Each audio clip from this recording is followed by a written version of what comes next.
சம good news. கூட்டுறவுத்துறையில் 13,12,217 பேரின் நகைக்கடன் தள்ளுபடி. தமிழ்நாடு அரசு சூப்பர் அறிவிப்பு. அரசினுடைய அதிகாரப்பூர்வ அறிவிப்பு.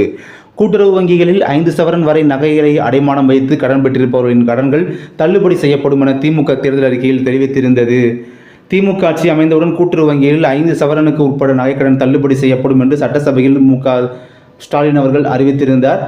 நகைக்கடன் தள்ளுபடி அறிவிப்பு குறித்து தகுதியான நபர்களை கண்டறிவதற்காக ஒரு குடும்பத்தை சேர்ந்த உறுப்பினர்கள் பெற்ற அனைத்து நகைக்கடன்கள் பற்றிய பெயர், கடன் பெற்ற கூட்டுறவு சங்கங்களின் விவரம், கடன் பெற்ற நாள், கடன் தொகை, கடன் கணக்கு எண், வாடிக்கையாளர் தகவல் குறிப்பு எண், குடும்ப அட்டை எண், ஆதார் எண் உள்ளிட்ட தகவல்களை சேகரித்து தொகுக்கப்பட்டு கணினி மூலம் விரிவான பகுப்பாய்வு செய்யவும் நகைக்கடன் தள்ளுபடி பெறும் பயனாளிகளின் பட்டியலை இறுதி செய்ய கூட்டுறவுத்துறை அறிவுரைகள் வழங்கியதாக கூறப்படுகிறது.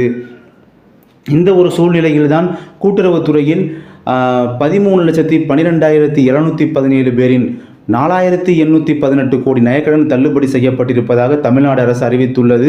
இது குறித்து தமிழ்நாடு அரசு வெளியிட்டுள்ள அறிவிப்பில் முதலமைச்சர் ஸ்டாலின் தேர்தல் அறிக்கையில் அறிவித்த வாக்குறுதியை நிறைவேற்றும் வகையில் ஒரு குடும்பத்தில் 5 சவரனுக்கு உட்பட்டு நகைக்கடன் பெற்று 31/3/2021 வரை நிலுவையில் இருந்த நகைக்கடன் தள்ளுபடி செய்யப்பட்டுள்ளதாக தெரிவிக்கப்பட்டுள்ளது.